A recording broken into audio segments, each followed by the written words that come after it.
Hey, what's up guys? It's Dark Roller 1030 here. It's been a while since I did a video, so now I wanted to do some reviews on some things. I feel as though that it needs to be said. The album review that I'm doing is the new Justin Timberlake's The 2020 Experience. Now, if anybody who knows me knows that I fucking love Justin Timberlake. I am a huge fan of him and I love his music and all his collaborations, and I just think that he's a genius. He can dance, he can act, and all that stuff. He may not be the world's greatest actor, but he's good. He owns MySpace, owns like a vodka clothing line, yada yada yada. The list goes on, and did collaborations with many many people. I've been following Justin Timberlake since way before, like when NSYNC first started. So here we go. I'm gonna go by song, and I'm gonna kind of give you my opinion on it, and then I'll give you a final score at the end of this. I've been listening to the songs, and I literally listened to this album like about 9 times today. So I was listening to it because I just wanted to make sure that, that if these are not songs that would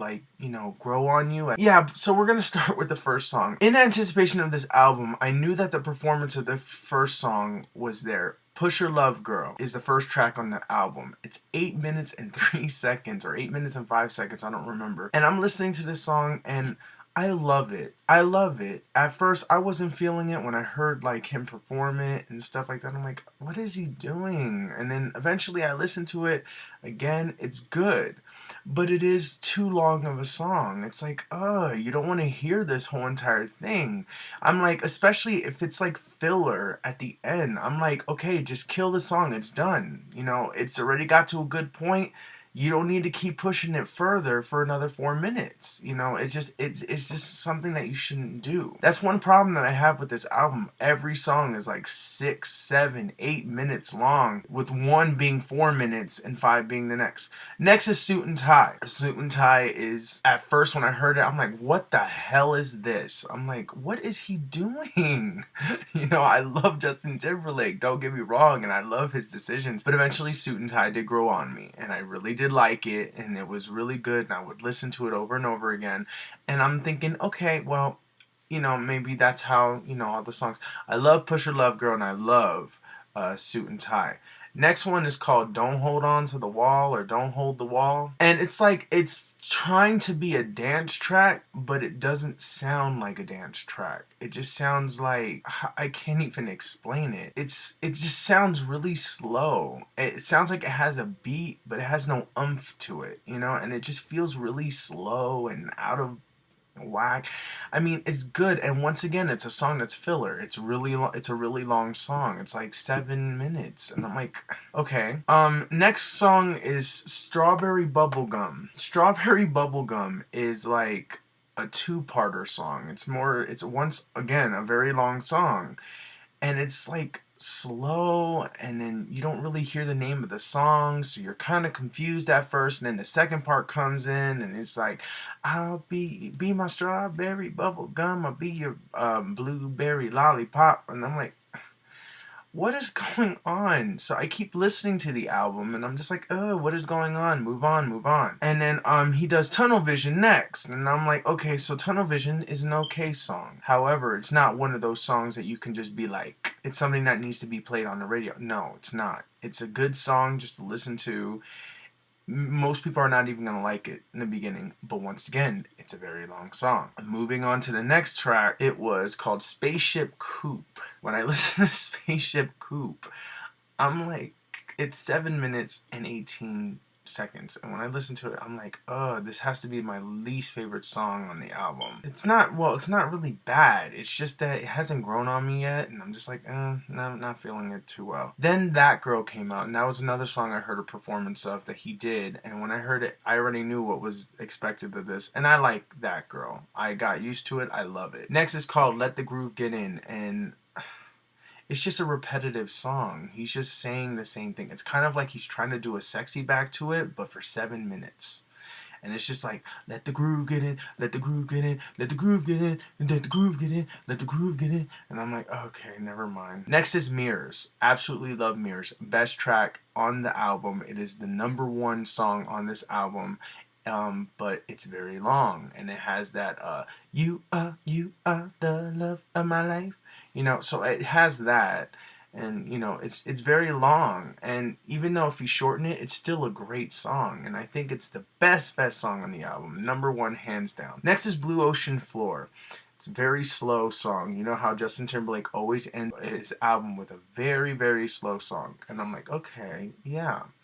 So it's nice and slow, 7 minutes and 22 seconds this song is, and you're just like, okay, it's nice. It's, you hear some ocean sounds on it, and you know, you hear things like that. So the album as a whole, it's pretty lackluster actually. I mean, I like the album. The album is good. It is growing on me. I'm sorry, I'm sick. The album is great. It's a good album.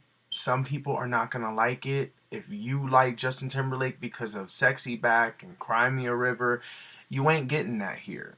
Not at all. You're not getting that. I feel as though that if I were to go to his concert, as much as I love to go, I would love to go to his concert. I don't mind even going to this one.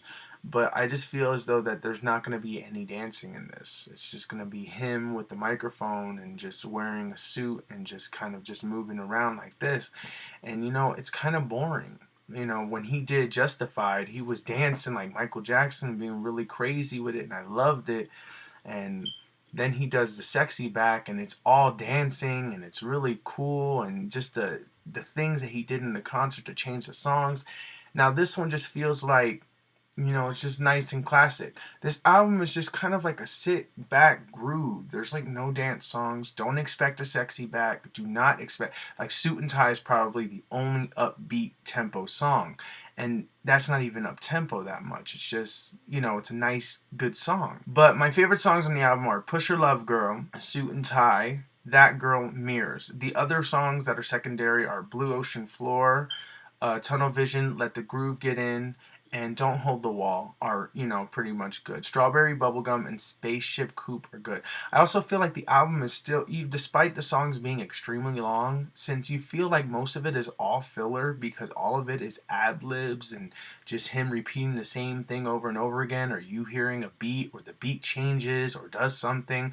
Kind of like how in Future Sex Love Sound, when he's transferring from one song, you know, the whole my love, my love, my love, and then my love comes on, and then, you know, or when what goes around comes around, you know, there's just different things that are like, it's like long intros, long outros to every song, and it's just all ad-libs and just sound. I really want the best for this album, but unfortunately, I don't think it's, you know, it made the cut for anybody. He left us waiting for, like, what is it, 7 years for a new album, and he comes out with this, and there's still good songs on it. It's a great album, but it's really lackluster compared to anything that he's ever done. It is pretty sad. Like, I feel like none of the other songs are memorable. I mean, they're memorable and they're easy to sing along to because the lyrics are repeating so much. Mirrors is the most deepest song on there, and I love that. Now, I love Justin Timberlake.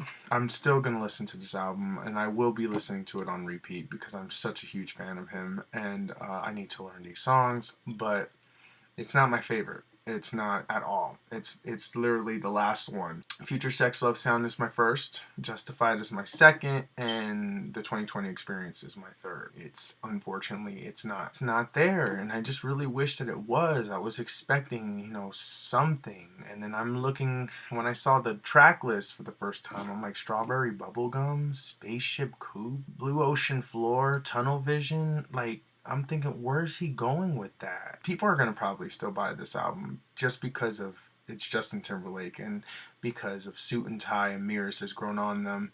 I have no idea what the third track could be. I believe Push Your Love Girl will be the third single, and then he's going to be, you know, done with the album and stuff and go on tour and whatnot. But I just feel like the album is not complete. I feel it's pretty lackluster. I think it's good, but I feel as though it could be a lot better, and I feel like he could have, if he wrote more songs, that there were probably those songs would have been better suited for the album. I just wish that he would have, you know, added some more dance. He's known for dance, and even though he's trying to change his style and whatnot, he could have done something different. But I'm sorry that this review's gone longer than it has to be. So if score out of 1 out of 10, I give this album a 7 out of 10. Unfortunately, it's just not there. It's a good album. It's not a great album. It's not a phenomenal, fantastic album. Some people are going to like it. Some people are going to hate it. Some people are absolutely going to stay away from it. They're going to be like, what the hell is that? It's just, overall, it's a very just soundy filler album, and it's just so sad that you wait 7 years and that's what you get. It's just this. I mean, if you're gonna have a 7 year hiatus and you're gonna come out of nowhere with a new album, you need to come out with some freaking amazing song, an amazing dance song like Sexy Back or something. You know, that song repeats. You still have, it's a dance track, and that's good. Unfortunately, this album, that's my review. A 7 out of 10. There, if you go to Target, there's 2 more tracks coming out. I'm still gonna get the album when it comes out. I'm gonna get it in Target, get those exclusive tracks. I don't know what they are, but I hope that they make the album feel more complete. And if that's the case, then I'm gonna be happy. And I hope that those last 2 songs are more dancey or catchy, because I feel like an album is worth getting if you like 7 songs out of whatever the list is. But since this song is only 10, if you like at least 5, the album is worth getting. And then the other songs will grow on you eventually. But anyways, this has been Dark Ruler 1030 here. This video has gone on longer than it has to. It was nice to see you guys, and I will expect more reviews sometime soon. Peace out.